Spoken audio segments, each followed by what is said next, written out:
and welcome to Nelson All Over Cards. My name is Nelson, and honestly, I'm super excited to be making this video because it's something I'm super passionate about, and that is cooperative card games. We are going to be looking at 5 different cooperative card games today, the big 3 LCGs from Fantasy Flight, Marvel Champions, Arkham Horror, and Lord of the Rings, as well as 2 not LCGs, because LCGs is a trademarked term, but 2 other card games that are similar in their release model, Earthborn Rangers and Ash's Rise of the Phoenixborn, specifically the Red Rains expansion, to try and find the right game for you. Now, there's a lot of information about these LCGs, and I'm not going to be able to answer all the questions that you may have in this video. So as we're going through, if you have questions, drop them in the comments. I would love to talk with you about these, because honestly, these are some of my favorite games in the entire world. And so if I can help point you in the right direction to take you in on a journey for one of these LCGs, I would absolutely love to do that. These LCGs, before we get in and talk about the nitty-gritty of all of these LCGs are very mechanically different. They play vastly different from each other. And I've seen some stuff online where it's like, if you have Arkham Horror, you already have the others, just in a different theme. That's not the case. They are very, very different. They are cooperative, they have card elements, and that's kind of where a lot of the similarities stop. So just wanted to dispel that rumor before we get into it.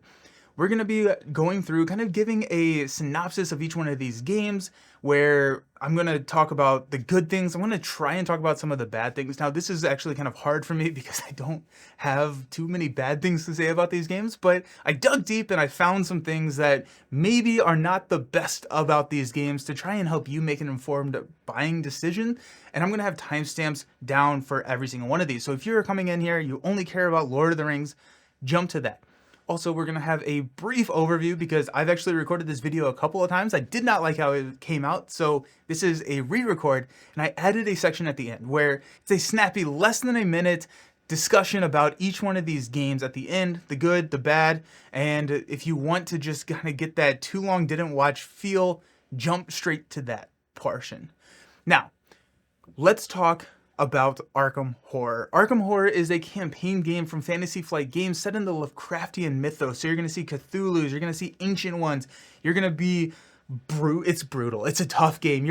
I mean, like, the theme and mechanic marriage here of difficulty, and you feel oppressed, and that's kind of the idea of like the Lovecraftian universe, is that you are the underdog, and you feel that in this game. Fantastic implementation of games. Now, when I say it's a campaign game, it usually runs about 8 games in a campaign. So you're going to be sitting down, you're going to be playing scenario 1. That scenario, depending on the outcomes and the decisions you make in that scenario, are going to influence future scenarios. Some of these, even what scenarios you play. Sometimes you're going to skip or you're going to add scenarios based on your decisions, which is fantastic. The storytelling in this game is top notch.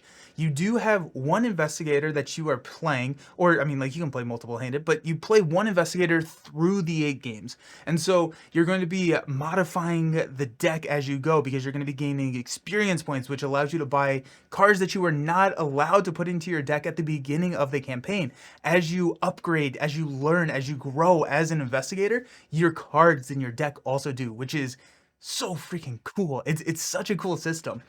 It is, on that same note, I personally, this is where it hurts me to start talking negative about these games. I personally love playing a lot of investigators. I like to play all of the heroes. I want to try all of the player powers. And in this game, while you can play it in like standalone mode where you go and you pick a scenario and you play that scenario, you can do that in this mode and you can try out all the investigators. It really shines in that campaign setting. And so keeping an investigator for 8 games while you are modifying the deck, that is the negative I could come up with, right? So if you are someone who wants to try a ton of different player powers and all of this, maybe Arkham Horror is not the right one for you. Also, I will say that it is challenging to play true solo, meaning that you have one investigator on the table with yourself, you're playing. There's so much to do in Arkham. You have to manage so many things, and one investigator is going to have a really challenging time doing that. Now, you absolutely can. You can do it. I've done it. It didn't turn out super well because I'm not very good at the game, but what I have started doing, I've started playing 2-handed. So if you have friends to play with, or if you when you're playing true solo, if you want to play two investigator to simulate a two-person game, that's my recommendation on how to play Arkham. And so if you're looking for something that is true solo, check out maybe this next one, which is Lord of the Rings. This is also from Fantasy Flight Games. It is the oldest, actually it's the oldest game on the list that we're talking about today. It is similar to Arkham in the sense that you have overall campaigns. Now the campaigns are very, very loose. They're doing a couple of repackaged content, and I'm gonna have links, a ton of links in this video for everything that's going on to other videos. If you are curious more about Lord of the Rings, there's gonna be links to see more about Lord of the Rings and stuff. But they are adding campaigns and some of these new repackaged content, but really the campaign through line shines in Arkham. Lord of the Rings, it is there. That does mean that it is a little bit easier to play the standalone scenarios. If I want to go play Journey Along the Anduin, which is in the middle of a scenario, I'm sorry, not a scenario, but a overarching campaign, I can. It's easy to do that. Now, the other really cool thing about Lord of the Rings is, one, it's an IP that I love, and they actually have saga expansions, meaning that you're going to be playing through the events of the books. So there's the Hobbit, there's the Fellowship, Two Towers, and Return of the King saga expansions, where you actually get the characters in those books, and you get to play through the events and unfold and kind of experience, and it's some of the most joy I've ever had playing board games because I love it. It is incredibly crunchy deck building. Arkham Horror has really good deck building as well, actually significantly better deck building than I initially thought. When I first played Arkham, I did not think it had a lot of deck building potential, and I was wrong. Lord of the Rings on this list has the most deck building out of any of them, because you're picking 3 heroes, and each of those heroes belong to a specific sphere, which you can use resources from those heroes to pay for cards from those spheres. You're going to be building a 50 card deck, and these cards, there's no set cards like in a couple of these other games. Maybe you have a couple cards that you add in that kind of guide the deck. You're thrown to the wolves in this game. You get to build the deck. If you really want to flex those creativity deck building muscles, this is that game. If you're going to be losing games, it's a tough game. It's a very, very challenging game. So if you are okay with losing the game, tweaking the deck a little bit, and building a deck specifically for a scenario to solve that puzzle, this is the best game on the list for you. It's the oldest game on the list, and this is, again, I'm trying to say negative things because apparently I'm too happy in my videos. I have gotten that comment before. That this is the oldest game on the list, which means that it has a lot of these phases and response windows, and it's more of an old school design. And I like that because once you understand and you wrap your head and you hit that learning curve of the figuring out how the game functions, there are so many levers that the designers can pull that, in this phase after this action, but it really does kind of look like a flowchart. So this is probably closest to like the mathiest game on the list. So if you are someone who wants to kind of be a little bit more relaxed, maybe this is not the game for you. Now, Marvel Champions, on the other hand, is the best skirmish game on the list. And what I mean by that is it's the easiest game to take, put onto the table, set up very, very quickly, and play games and knock those games out. In this game, you're taking on the role of a superhero, and you get to beat down the villain. They did an incredible job matching theme to mechanics here as well, because you feel very powerful. It has easier deck building, and I'm putting that in quotes because I think that it's an okay thing to say. Now, I know that I may get some flack for that, but the deck building here is a little bit easier, mainly because you have 15 hero-specific cards. So if you're playing with Captain America, he has 15 cards that go in every single Captain America deck, and those are typically powerful cards, and they kind of guide your deck build and what that character is going to be doing. Unlike Lord of the Rings, there are some scenarios in Marvel Champions where you do really need to build for that scenario, but really in this game, you can build a deck and take it against multiple different villains or scenarios and set up and just have fun with the hero that you're playing. So it's a really good game to just feel epic, feel powerful, throw on the table, and play really, really quickly. Now, similar to the previous two games, Marvel Champions does have campaigns. Now, these campaigns are probably, well, it's about as loose as the Lord of the Rings campaigns, where you can play these villains. Usually they're 5 villain, or 5 scenario, I should say, campaigns where you walk through and future decisions don't really affect later decisions too much, maybe a little bit game mechanic wise. This game, I think, really shines in that skirmish mode where you're playing, you're just sitting down, you're playing Loki, and you're just gonna fight Loki. Now, well, actually, Loki is not a really fun villain to fight, but you get the idea, right? You can play a campaign. However, I usually play the campaigns when they come out like one time, and from then on out, I'm playing the skirmish mode. So if you're looking for something with a little bit more of a campaign feel, a little bit more investment of your decisions and how your decisions are gonna affect future plot points, then Marvel Champions probably is not the one for you. Those are the 3 LCGs from Fantasy, or the cooperative LCGs from Fantasy Flight Games. The next 2 games on the list are not Fantasy Flight. They're not technically LCGs. LCGs is that trademark term, but they have kind of similar release models and distribution models. The first one we're going to talk about is Earthborn Rangers. This is the newest game on the list, and it is another campaign-driven game that's more open world than Arkham, where Arkham you are most scenarios or most campaigns you're going scenario 1 to scenario 2 to scenario 3. Earthborn Rangers, instead, you have like missions, and you can ignore the missions if you want. It feels like a open world video game. You can go travel to the volcano and take a look at that and experience that if you want to. Now, you may not end up super successful in your campaign if you do that, but you can. You have the freedom to do that. It is a more relaxing game so far. I've only played it 10 or so times, and so I have not finished the entire campaign. And what I will say is that there's only one campaign out for this game right now, so they do have plans to print a second one, and I assume there's going to be more and more in the future. But it's a very nice, relaxing game that you can sit down, experience, and kind of do what you want. It's also, I think, an easier theme to digest, where it's kind of post-apocalyptic but happy post-apocalyptic. And so, yeah, if you want that open world, if you want a campaign-style game, but maybe that theme doesn't really click for you with Arkham, maybe check out this one.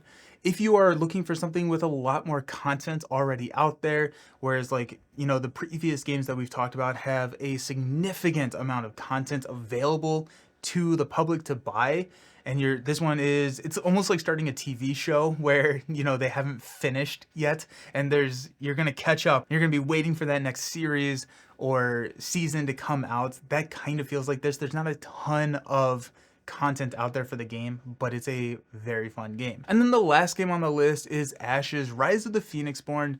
It's actually Ashes Reborn, Rise of the Phoenixborn, and more specifically the Red Reigns expansion, because Ashes: Rise of the Phoenixborn is actually a player versus player game, or a PvP game, and the Red Reigns expansion turns it into a PvE, or player versus environment, a cooperative experience. So it is the only game that has the dual purpose, or the dual ability to, if you want to, play against an opponent. Or if you buy the Red Reigns expansion, you can play it as a cooperative experience as well. You're going to be playing against one opponent, and it does not have a campaign as of yet. I don't know. They may add that. But what you are doing is you're kind of building a deck, and actually you're also crafting a dice pool, which is another cool thing about Ashes, and you're going to be running that against a villain. So they're not really a campaign. But the dice pool aspect of this game, I think, is really the other thing that kind of sets it apart, where when you're building your deck, you also craft 10 dice that are going to be the mana or the energy or the resources that you're going to be using to pay for cards in your deck. And every single round, you're going to roll these dice, and they have abilities, they have the mana cost curve, and then you can manipulate the dice using your cards. The dice are going to manipulate the cards.